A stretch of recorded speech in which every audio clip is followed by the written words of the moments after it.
This week's channel message from the angels is an inspiring one. They are telling us that we can't even comprehend the degree of freedom that is coming for us in the shift of consciousness. So welcome back to my channel, you guys. I am so glad you are here. Thank you so much for joining me.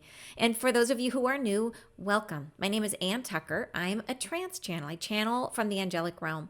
And I do that by going into a deep meditative state or trance. And from that state, I raise my awareness as high as I can go. And then I go a little bit higher, I connect, and then messages, information, and healing come through. And I share it here with you guys on YouTube. So today's message is it is a beautiful one. It is one in a long series of messages. They've been telling us all about the shift in consciousness, what we can expect, what's going to happen. As a matter of fact, I have a book all about it. If you have not yet read it, it is available on Amazon, and it has the messages from the last 4 years. I kind of cherry picked and put the ones I thought that were the most relevant for you guys. So if you are new to my work, that is a great place to start. To be able to go through and catch up and understand everything that they've shared with us so far about what's coming, what we're going through, how we're going to change, and what to do. How do we move into these energies with the most ease and grace that we can possibly experience? So, and this is a message all about that. It's telling us about how this reality, even though we have free will in this reality, it is like a free will within a very tight construct. Like being literally, like imagine that life is a bowling alley and you can move anywhere you want inside the lane, but there's gutters there and you really can't change lanes and you really can't change games. Like you're kind of stuck doing this one thing. And we do have a lot of free will within that. But there's the foundations that are very difficult to change. And they say in the new reality, that is not the case. So they're showing us how fundamental this shift is going to be and how it's very hard for us to even imagine what that's going to be like. But and the whole game is going to be different. It's no longer going to be an experience of trying to learn about ourselves through contrast and through the subconscious projection of who we are and kind of bumping into ourselves, which is what we've been living, this karmic construct. It will be learning about ourselves as creators through trying to figure out what is the best, most exciting way I can express myself for the benefit of all humanity and the earth. So yeah, way cooler. I would like that now, please. So anyways, it's an amazing message and I hope you guys love it. And yeah, enjoy. Beginning in 5, 4, 3, 2, 1. Blessings. We are beginning. We speak to you now of the consequences of where you are and what you are after. We speak to you now of the blessings you have foregone, of what has been an experience of relinquishing what you were meant for, of letting go of your aptitudes, of carving out for yourselves lives from within the boundaries of expectation that were given and undone. We say to you now that the boundaries of life and evermore shall be changing. The experiencing of what you are creates for yourselves a new dynamic of play and interaction, a new foundational understanding of what it is to be human. There cannot be the same performances as what you have done.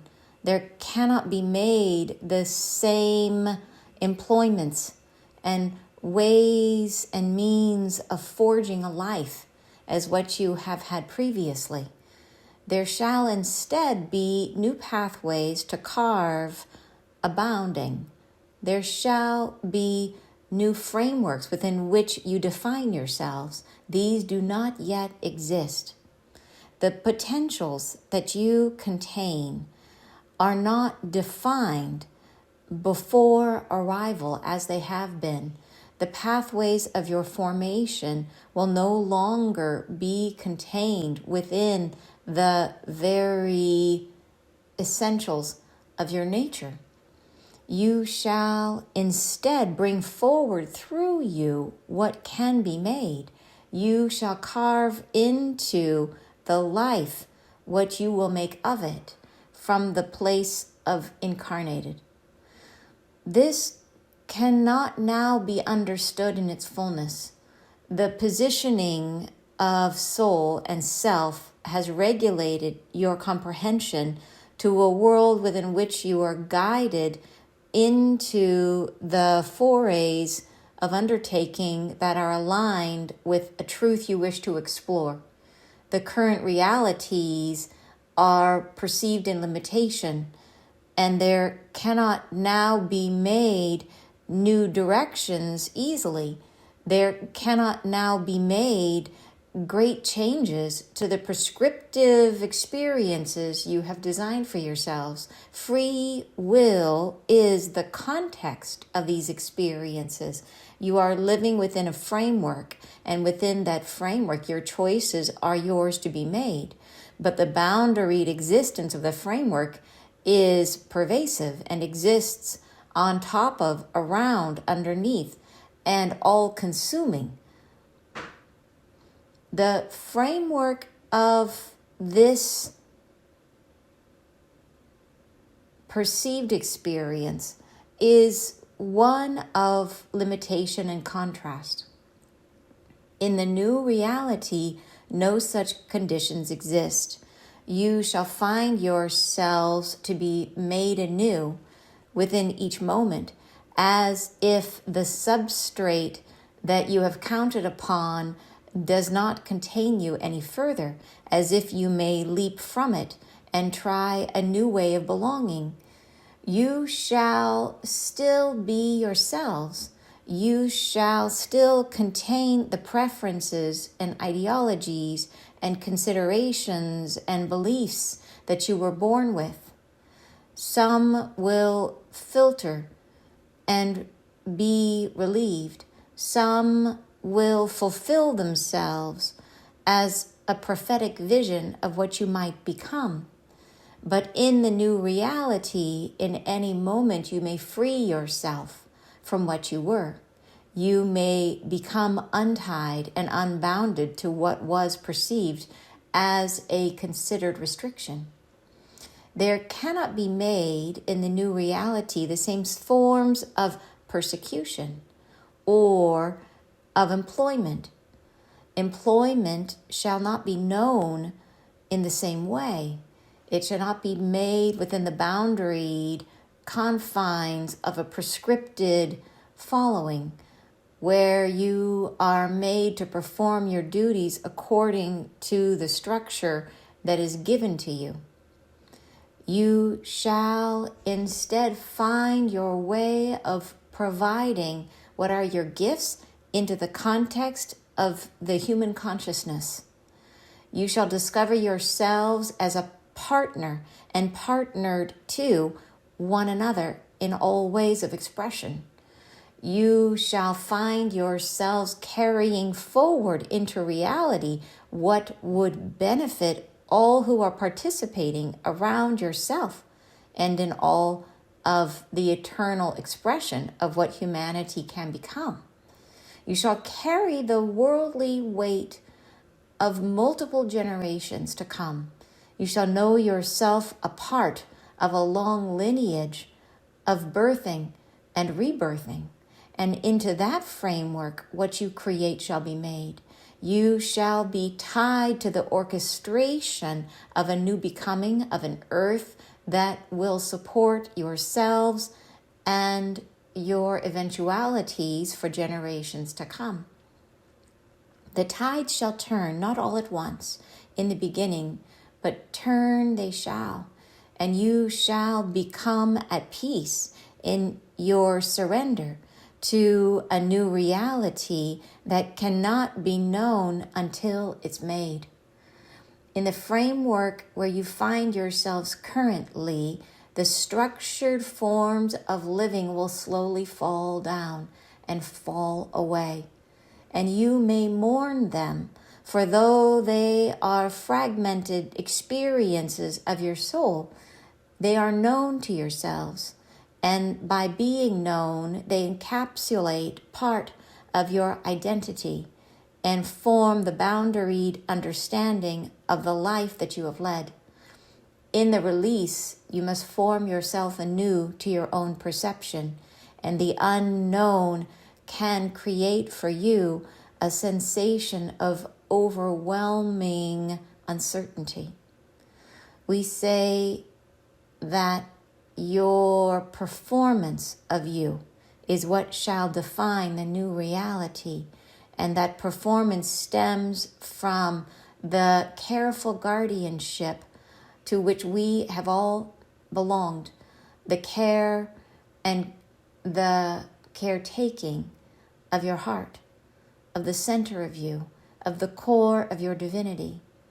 The expression of this illuminative desire to exist and to express yourself shall radiate into the new beginning, and it shall form what it comes to breathe and be, and it shall make a new and blissful expression of humanity. So, all right, beautiful, right? I find it to be such a hopeful and inspiring and exciting message, you guys. I really love this one. I just feel like I think it helps us to deal with the concept of loss, the concept of change, particularly in an environment where we're experiencing a lot of it.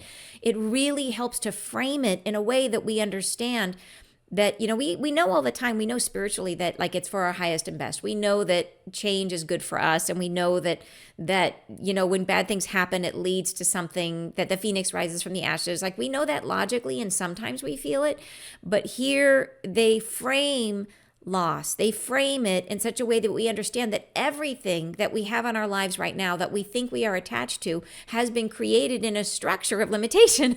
So like if we lose a job, we understand the job was created in the structure of limitation. And that in the new reality, that what we want to create for ourselves, we want to create things outside of limitation. So to me, it just puts everything on its ear and says, question what we are afraid to lose, like to see it in this new light, and to see it as not a loss, even though they want us, when we feel loss, they want us to feel it and to mourn that, but then to immediately turn to what is new, to that phoenix rising from the ashes, and to understand that even though we may feel like that we own that job, or that it's part of us, we may be like, hey, I've been doing the same work for 30 years, and who am I without that work? And they will say that you were only defined by that because you were living in limitation. And outside of that structure, you become something so much brighter, right? So much more beautiful, so much more of an expression. And that's what they keep pointing us to, is they're saying that the goal is for us to truly express who we really are. And it's so, anyways, I want to get into the message and talk through it, because I find it to be, like I said, so like, and you guys are saying it's so exciting, so powerful, lots of hope, right? I feel the same way, you guys. It is really, really cool. Okay, so let's dive in. So here is, the first paragraph. Let's go through it and read it together. They say, blessings are the beginning. We speak to you now of the consequences of where you are and what you are after. We speak to you now of the blessings you have foregone, of what has been an experience of relinquishing what you were meant for, of letting go of your aptitudes, of carving out for yourselves lives from within the boundaries of expectations that were given and undone. So I love in the first paragraph, they usually set us up to kind of better understand where they're headed with this. And in this one, they really start out with understanding that we are living in a space of limitation, that is existence right now for humanity on earth is one of limitation.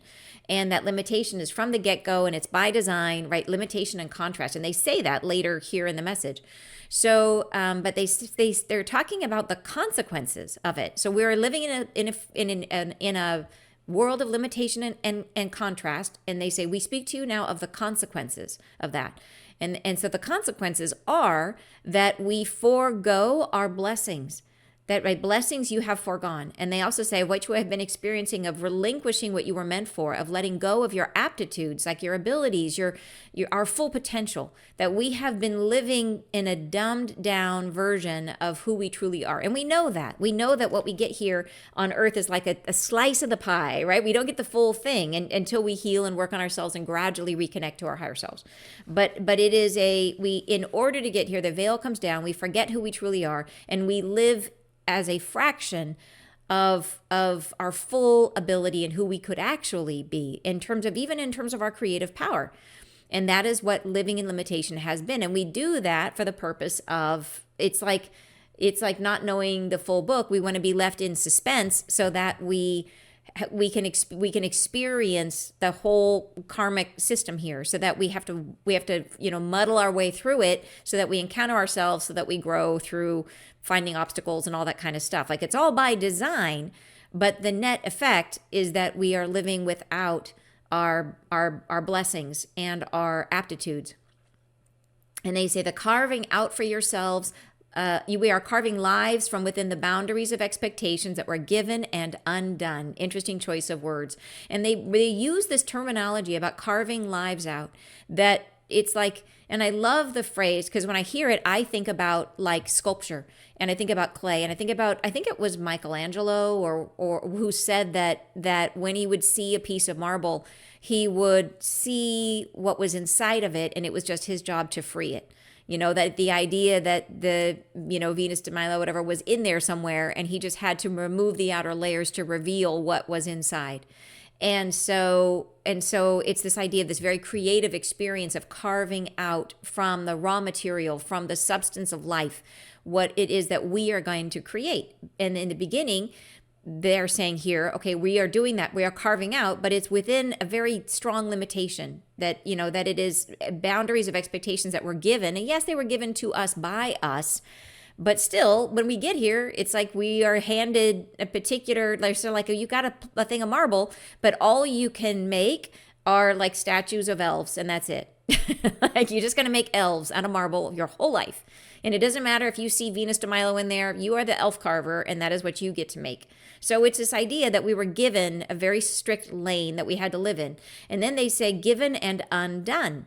So what I like about that is that it is, as we live through the life, we have the opportunity to undo, to dismantle those expectations and to free ourselves from that context. And that is the process of healing. And it also refers to the idea that the life that we are living in it was given and undone. That, to me, it reflects on the idea that this is a false world, that the expectations are our undoing, right? And that it's not our truth. Yeah, so first paragraph. So that is where we're starting. Then they dive in, next paragraph, they say, we say to you now that the boundaries of life and evermore shall be changing. The experiencing of what you are creates for yourselves a new dynamic of play and interaction. So I really like that, and so they're trying to help us understand, how do we create in the new reality? Like, what's it going to be like when we are creating in the new reality? And they are telling us in several places in this that we are going to be creating not by doing it like here. We might do things very, very intentionally, where we create a vision board and we say mantras, and those are all things that are necessary and helpful in this reality. In the new reality, it's by expressing from our heart. It is through our feelings and through the expression of our truth, of who we really are on the inside. So we're not thinking our way there. We're feeling our way there. It's coming from here. And so this idea, so it's about experiencing ourselves, and we are experiencing ourselves now, but it's at a very subconscious level. So we project ourselves into our reality, and we have this experience of ourselves as we bump into our own limitation. In the new reality, that karmic aspect is gone, and we become conscious, and we are creating through our heart, but we're doing it consciously. So we are saying, what aspect of myself would I like to experience now? What I like to share now? And they talk about the framework of that. So it's such a different context for living that I think, and they say in here, it's really hard for us to wrap our heads around. Yeah. So And they say it creates a new dynamic of play and interaction. So that's the context of how we will express ourselves. It's through play. And so it's that idea, like, what's fun? Like, what would be fun to, like, what part of me would be fun to express today? What do I want to do with my own energy today? And through interaction. So it's not solitary, it's through the connection with one another. How do I want to share myself today? That's the question, I think. What would be fun to share from myself today with other people? I guess if I had to say it, it's kind of kludgy, but that's the general vibe of how to create in the new reality. Yeah. So they go on to say a new foundational understanding of what it is to be human. There cannot be the same performances as what you have done. There cannot be made the same employments and same ways and means of forging a life as what you have had previously. So this is getting to this idea of loss, that there are things that we consider to be important to the structure of our life right now, which are, as they say, that some of those things cannot be sustained in the new reality, because even though we see them as something that we might want to hang on to, in fact, they are limitations and they don't allow us to be free, to express ourselves freely. And so think about that, and they describe it as performances, employments, means of forging a life. And so that could mean, we talk about this sometimes about the job idea, that if you have a job that keeps you super, super busy fulfilling someone else's dream from, all day long, and you never get a chance within that, if your job is to screw the widget from point A to point B, or to do a thing that doesn't really allow you to bring yourself into it, that doesn't allow for the expression of your soul, then that losing that is going to be a liberation of your soul. And that doesn't mean that all jobs are like that. It's very possible to have work, meaningful work, where you are co-creating with others. And that's a beautiful thing. And that's a quote unquote job, but it's joy, right? That is joy. And that's a job to keep. And that's a job you probably will keep. But a job that is a constraining structure that limits your ability to be yourself in a really significant way, that ties up all of your time doing things that don't feed your spirit, then that's not good. So those are things we don't want to cling to. And so they want it to be like, imagine a job that feels like play and interaction. That is a beautiful thing. So they go on to say, next paragraph, there shall instead be new pathways to carve abounding. So back to that metaphor of carving out of marble, new pathways to carve abounding. There shall be new frameworks within which you define yourselves. These do not yet exist. The potentials that you contain are not defined before arrival as they have been. So this is referring to how we pre-plan so much of our lives before we get here. And we create a structure like, what is it that I want to learn in this life? What past life influences do I want to bring in? What, general method am I going to make a living for myself? It may be that you decide I'm going to make a living through working with my hands. Maybe you decide I'm going to make a living through, whatever it is. I'm going to be in the corporate world. You design these pathways for yourself that you kind of set out, and then you design in critical junctures, critical moments that lead you down these pathways so that you fulfill the general plan that you had for the life. Not anymore, right? Not after the shift in consciousness. That goes away. So, the pathways of your formation will no longer be contained within the very essentials of your nature. When I hear that, I think like DNA, like it's pre-coded into us, the very essentials of our nature, that it's like we are born with this and it's such an important part of who we are. It's baked into our astrology, it's baked into our DNA, that it's like it's truly a bowling lane that we are trying to exist within, is how I would read that personally. And I do share with you guys as I'm reading my interpretations. I make room for you guys to have your own interpretations too. And I really encourage you, if you get something that I miss, please share it, because this benefits us all. All right, so next paragraph, they say, you shall instead bring forward through you what can be made. You shall carve into the life that you will make of it. You shall carve into the life what you will make of it from the place of incarnated. So in other words, we get to do it once we're incarnated, that once we get here, they give us the block of marble and they're like, what do you want to make? As opposed to, here is your template for carving out elves. Like they're like, no, you just get the tools to carve. What are you going to make? And this cannot now be understood in its fullness, they say. The positioning of soul and self has regulated your comprehension to a world within which you are guided into the forays of understanding that are aligned with a truth you wish to explore. So that's a mouthful, but a beautifully phrased explanation of why we have been living in this kind of limitation. So they're saying that there's no way right now from the existence that we've had so far that we can really wrap our head around the degree of freedom we're going to have, that we can't imagine what that's going to feel like or how it's going to be to like, we can't move our head outside the box far enough is what they're trying to tell us. Like that there's box after box after box as we go. And they say when this happens, there are no boxes. So, and they're saying that's really hard for us to wrap our heads around.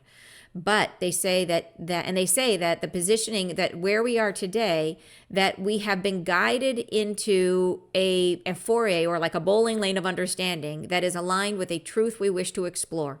So it is all about, like at the outset, we say, what is the way I want to grow this life? What is the way that's going to be of most service to me and to humanity, where I can expand in a life using the karmic system? So and it's a fundamental truth about who we are. We are trying to uncover a truth about who we are. And a truth means, who will I be in this circumstance, right? If I am born into an abusive family and then I go on to try to fight my way through addiction, and then I end up in a place where I am leading others through addiction and helping others escape abuse, right? That would be like one example of a life that somebody might plan for themselves. But in each of those contexts, they might say, wow, that was a really, really hard life, especially those parts in the beginning. Whoa, that was really difficult. But they might say, in those, who was I? How did I respond in those moments? That is a truth that person has uncovered, right? That is a truth about them and a method of discovering themselves through hardship and obstacles. And then they turn around and are able to share that truth for the benefit of others to help them heal from similar wounding. So that is the truth that we wish to explore. And then they say the current realities are perceived in limitation, and there cannot now be made new directions easily. There cannot now be made great changes to the prescriptive experiences you have designed for yourself. And prescriptive means that it's something that is like it is an imposed or enforced rules that are accepted by long-standing tradition or the passage of time. It's also saying exactly what must happen. Prescriptive is when, like, you're told you have to do it exactly this way. There's no room for individual expression. When something is prescriptive, there's no room for you to be you, is what they're saying. But I like the use of the term prescriptive because it's imposed and enforced, right, by our higher self before coming here, and probably by our guides. And as we planned this life, as they probably guided us and helped us to say, hey, you should probably explore this theme. And then also it's accepted by long-standing tradition or the passage of time. So to me, this refers to that our current life is going to be influenced by what needed to be healed in our past lives. Yeah. So, but very important here is that when it's prescriptive, it leaves very little space for you to be you. Next paragraph. Free will is the context of these experiences. So yes, we do have free will. It's in the context of these experiences. You are living within a framework, and within that framework, your choices are yours to be made. So in other words, like, imagine we are playing a game of football, and inside the game of football, we get to call all the plays. We get to decide which way we're going to run, or how we're going to hold the ball, or what shoes we're going to wear. And we get to make all these choices. And we think, oh, look at all my free will. But at the end of the day, we're still playing football, right? And that's the game. And we might be in the middle of the game one day. We might be like, wow, I'm kind of sick of football. Can we play soccer? And they're going to be like, no, I'm sorry. This is a football game, and you got to keep playing football. And that's what they're saying here. Your choices are yours to be made as long as you stay playing football. But the boundaried existence of the framework is pervasive and exists on top of, around, underneath, and all-consuming. So it doesn't matter which way we turn in our free will, that we are still surrounded by the game of whatever game we are playing. We are in that, and we really can't escape it easily at all. And they go on to say, the framework of this perceived experience is one of limitation and contrast. So this is every one of us, this is the thing we all have in common, that every one of us prescribed a life that was based in limitation and contrast. So that is the commonality that we all share. And they say, in the new reality, no such conditions exist. So this is the giant shift that will happen. And this is why we have no ability to really comprehend or to project. We can imagine, right? We can imagine something a lot better than where we've been. But I think what they're trying to say is where we're going to go is much better than even that. That it is something that we will have a really hard time wrapping our head around, and it's going to be so much better than we can imagine, which is like, thank you very much. Yes, I will take that. I will absolutely take so much better than I can imagine. Yes. So, and they say, yeah, you shall find yourselves to be made anew within each moment, as if the substrate that you have counted upon does not contain you any further. As if you may leap from it and try a new way of belonging. Right? So this is at least it gives us a place to start imagining what it would be like. That it would be like this idea that in any moment, if you really realized you were having a limiting belief, you could just snap your fingers and be like, oh, I'm not going to believe that anymore. Or if you were realizing that something was showing up that was not something that you wanted to create, you could look at it and be like, oh, I wonder how I created that. I think I will change now and create something different. And it's literally that. Like, it's ultimate freedom over our situations, right? That we are not condemned to create things that are karmic. Yeah. Because that's not the game anymore in the new reality. It's not about learning about ourselves by encountering our wounding. It is instead a game of learning about ourselves through creation, by conscious creation, and by sharing that creation with others. That's the new game. Yeah, which is incredible. All right, so then they go on to say, you shall still be yourselves. Wait, did I finish that? And the last part of that sentence was, as if you may leap from it and try a new way of belonging. So that, I think, is an important phrase. That was the end of the last paragraph, that you may leap from it. So, right, you discover, you realize, wow, that was kind of a limiting belief. I'm going to try not believing that. I'm going to leap from that and try a new way of belonging. So key here, and this is a key in everything they've told us so far about the new reality, belonging, that it is an existence that is extremely integrated with others. It's all about unity, and it's a new way of belonging. In other words, you may see, how will I fit into the puzzle of all of humanity if I change myself in this new way? How will my reality change? How will I impact others differently? That belonging is a key part about how we will understand ourselves, because we will understand ourselves through our relationship with others, through the interaction of our expression with other people. Yeah. They go on to say, you shall still be yourselves. You shall still contain the preferences and ideologies and considerations and beliefs that you were born with. So in other words, and this is huge, because I'm learning this about the healing process. I've been thinking about the healing process as a spiral, that as we move through our things, and we always talk about it, the layers of an onion. But the metaphor of the layers of the onion doesn't get to an important truth, which is that you will heal something. And then 2 years later, it will pop up again out of nowhere. And you'll be like, I thought I healed this. You're like, that layer of the onion is discarded. Why am I finding it again? It's because it's not an onion. It's a spiral. And you're going around and you heal the layer. First layer as you pass by it. And then as you go up to the next level, you heal the next layer of it. And so that, and the layers seem to be, if I was to kind of plot them out, it's like in the beginning, we go through like the really deep physical. We have physical manifestations, we have emotional manifestations where we have like stuck energy. So we have the physical, the emotional, and then we have this layer where it's going to be like around our thoughts, right? And beliefs are in there. I'm not sure which comes first, thoughts or beliefs, but it seems to be that those two get triggered. And then also in there is our expectations and our conditioning is another little layer that we have to move through, where it'll be like this happened to me when I was dating. Personal share is that when I was dating and I had gone through a massive healing journey around dating and been kind of working through my wounding after 2 divorces, and dating was a great way for me to experience my wounding and discover the ways in which I was triggered and work through them and all of that.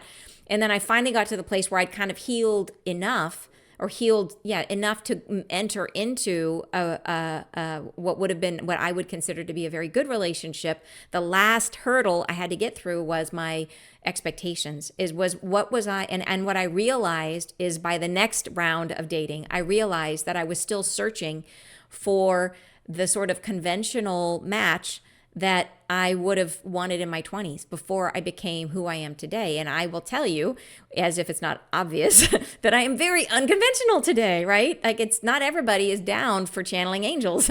And seeking that conventional relationship, that's like back when I was deep in my sleepiness, when I was fully asleep, that's what I thought I wanted.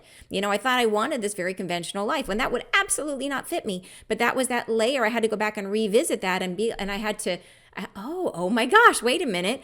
I am not conventional anymore. And I had to update my expectations. So that was this extra layer I had to move through.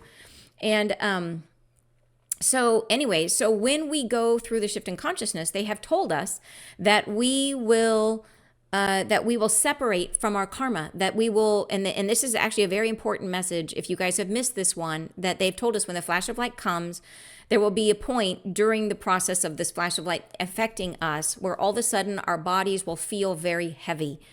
And they tell us when this happens, just physically heavy, like you're weighed down. And when this happens, they tell us they want us to just lay down, and that we don't have to struggle or meditate or anything. They're just like, chill out, lay down, and they will do the work. And what will happen in that moment, the reason our bodies will be feeling heavy is because we are in the process of lifting from our karma. And as you lift from something, it's like if you've ever have your foot stuck in mud, and you're trying to lift your foot from the mud, and the mud kind of grabs you, and it's that feeling of like, my foot got heavy. It's not that your foot is heavy, is that you are releasing, right? You're releasing what is heavy, and it's kind of suctioning, and it's kind of pulling on you, and then you release, and you become freed of your karma. So we know in this process, we release our karma, and yes, that will be physical healing and all kinds of good stuff. Not instant. It won't be instant physical healing. They said that we will heal from the inside out, that it'll be like cellular growth, like cells, like if you have damaged liver, that your liver will heal from the inside out as your cells renew themselves, was kind of the idea. So karma heals, physical wounding heals, but then there's that extra layer of the spiral, which is belief, the things they are mentioning here, which are the beliefs, all this other stuff, the preferences, ideologies, considerations, and beliefs.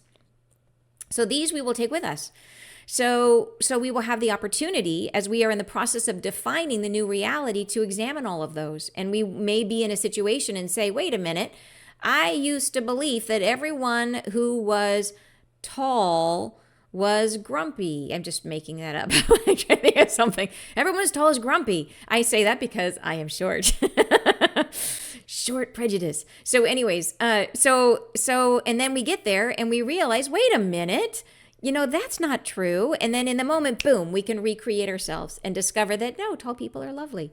So that's the idea, that we can launch from that moment. In that moment, we can see the belief and choose to change it. We don't have to struggle through it the way that we do now. We can launch pad from that, leap from it, and try a new way of belonging, is how they said it in the previous paragraph.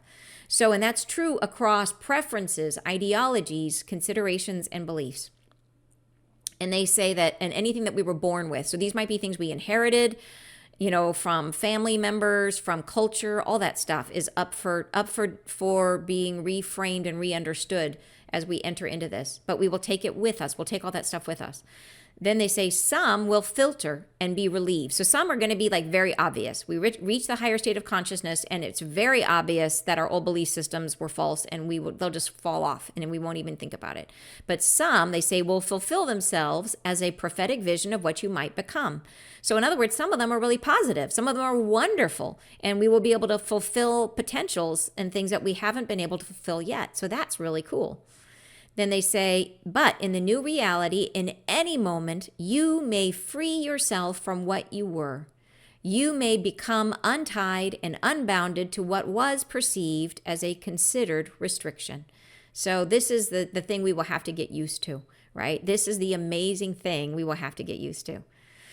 They go on to say, there cannot be made in the new reality the same forms of persecution or of employment. How fascinating that they put those two words in the same sentence. The same forms of persecution or of employment.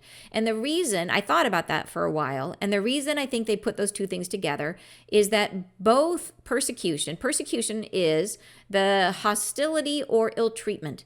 And it is also being harassed or annoyed, especially based on differences. So persecution means like, hey, you're not like me. I am going to force you out, or I'm going to treat you badly, or whatever, because based on differences. So what it means is you're not free to be yourself. And what are we talking about? When someone has a job that is not a great job, it means that they're having to live in a way that is not allowing them to be themselves, right? They're spending their time in ways that are too prescriptive, like they said in that last page, and they're not. So both of those, being persecuted or being in a job that confines you in that way, you are not free to be yourself. And being yourself is the key to the new reality. So they said they cannot be made. These two things can't happen. Persecution and that kind of employment cannot happen in the new reality. And they go on to say, employment shall not be known in the same way. It shall not be made within the boundaried confines of a prescriptive following, where you are made to perform your duties according to the structure that is given to you. So that is that idea, like imagine like working in a call center where you're like, here's your script and this is what you have to say. Like if it was a call center where you were free to be you and they were like, take the call and do the best thing you can. Like I remember hearing that about Zappos. I don't know if Zappos is still around these days. They were back in the day, and they sold shoes, and they were known. There was all this stuff written up about Zappos, about their incredible customer service. And I did a case study on them back when I was in leadership, back when I was an executive coach, about Zappos. And there was a lot of case studies about them, about how the way they trained their customer service agents is they said, make it right. They said, do what needs to happen. And they gave them the freedom. They did not limit them to a script. They were like, surprise and delight the people who call in. So the person, the individual who was answering the phone, had the freedom to express themselves. So, for example, one of the stories that was told was that there was somebody that called that needed to return them some shoes, and it was because like they had bought them for like a funeral for some loved one who had died. And not only did the employee refund the shoes, but they also sent them flowers, for the loved one. So it was an example of like how they went the extra mile, how they did the extra thing. And about incredible. So in that job, you might think call center is very restrictive. Well, yeah, if you're given a script and you have to live, and you're saying Zappos isn't around anymore. But isn't that crazy how for a while, Amazon bought Zappos. Okay, that would make sense that they were bought out. But the point was this idea that you can have freedom it depends on how it's offered to you. And if you're given a job where you're having to live it or do it within a very specified structure, then that doesn't give you room to free to be you. That's the goal, free to be you. All right, they say instead, you shall instead find your way of providing what are your gifts. So it'll be your way of providing what are your gifts into the context of the human consciousness. So again, a reference to belonging, that it is your way of providing your gifts into the human consciousness. You shall discover yourselves as a partner and partner to one another in all ways of expression. You shall find yourselves carrying forward into reality what would benefit all who are participating around yourself, and in all of the eternal expression of what humanity can become. So this is a huge emphasis on this concept of that we are creating, but it's not about creating in a vacuum. It's not just what do I want today? And it's absolutely not that. It's the opposite of that. It is what can I create that is of value to everyone? And then here's the first moment they introduce this extremely important concept, which is and to all generations to come. So this is where they're starting to bring in this idea that we will carry a belonging to the entire consciousness of humanity, whether we are incarnated now or not, future generations of humans. And this is the idea that imagine how our decisions would change as we're going through like major policy decisions as a society if we were always considering future generations in all moments. That there would be no short-sighted decisions. There would never be a decision, well, we need to deplete this source of water that will kill all of these species because we have to have this short-term need met, right? It will be, how do we balance that with the long-term need of future generations? It will be always a focus on, which then leads to the health of the earth, the health of our environment, all of those things. So they go on into the next paragraph to really emphasize this. They say, you shall carry the worldly weight of multiple generations to come. You shall know yourself a part of a long lineage of birthing and rebirthing. And into that framework which you create shall be made. You shall be tied to the orchestration of a new becoming of an earth that will support yourselves and your eventualities for generations to come. And eventualities, I think they mean that as like the future you that's coming back to earth again. So it's like in every moment, like you will no longer have to nag people to recycle, right? It'll be like, whoa, do I really want my future self to be, living with my garbage? No, I want to try to live in a way that is more sustainable, that is more, I think the motivation becomes intrinsic. It will become something that is just part of who we are. That it is, and I think it will be like right now we're very bound to this life, and we feel this life, and we feel the consequences of like, okay, well, is it going to affect me in this life? But I think in the new reality, we will feel beyond this life. We will feel across all generations forward, and how not only we will participate, but everyone will participate. So we have this, it's much more connected, and that connectedness creates a much different environment for the choices that we're going to make. So they go on to say, the tides shall turn, not all at once in the beginning, but turn they shall. So this is interesting that they're saying that we won't, some things about us will change in an instant, like the separation from our karma, but all of those ideals and thoughts and beliefs we were talking about, that some of those will change over time. And so they said, not all at once in the beginning, but turn they shall.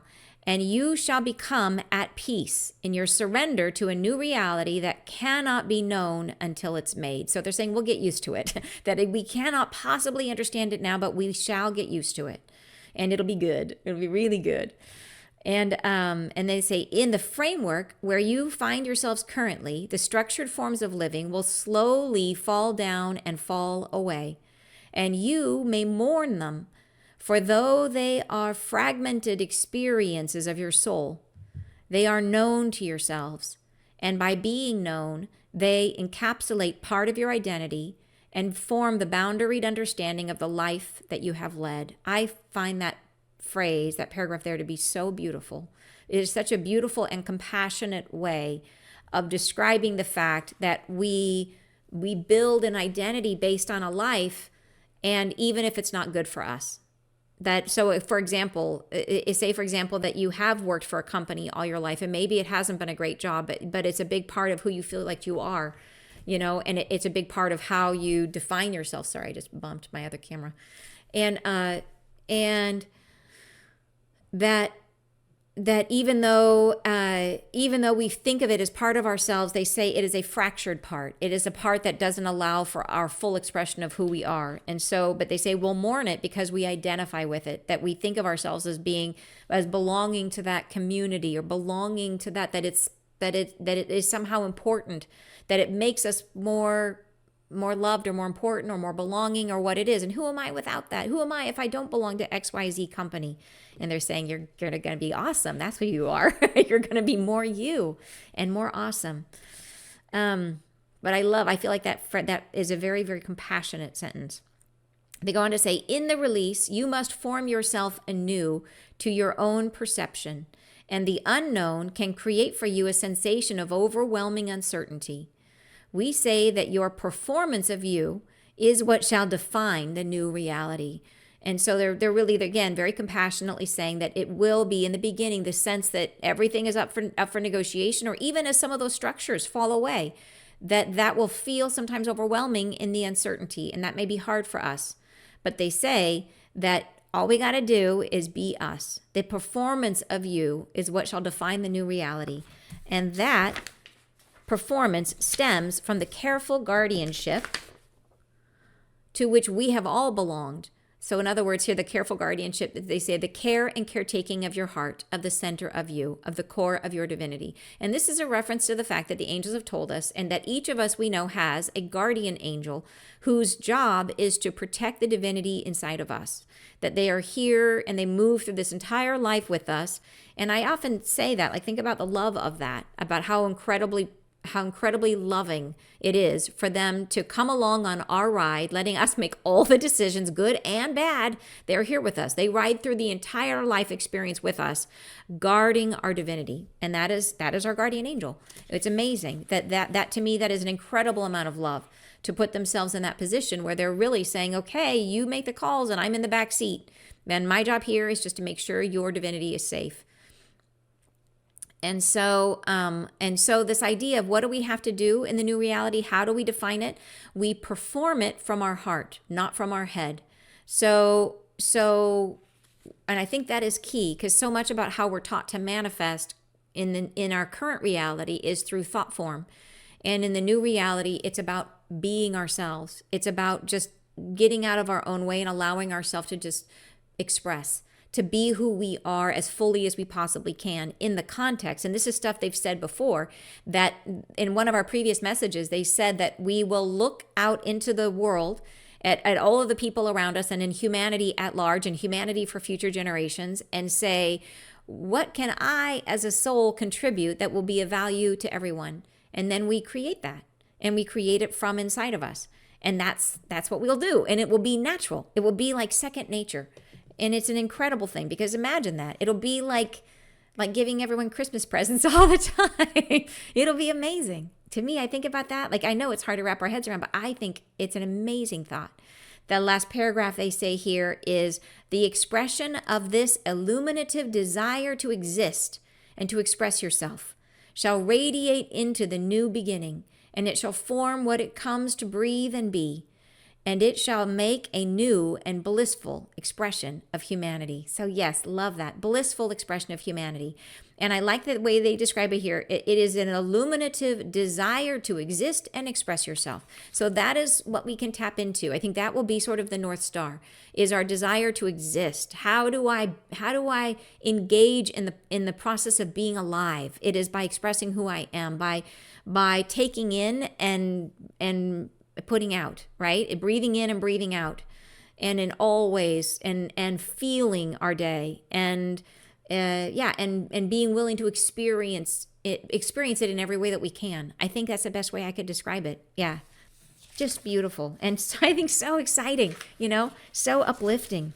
What a beautiful message. Thank you so much for sharing it together today. I really appreciate you being here and putting your energy in and holding the energy for this. I feel like we get so much more out of the message. I feel like they are transmitting frequencies as they're sharing this with us. And as we are all here holding the energies, those frequencies become more powerful and become healing. So thank you. Thank you so much.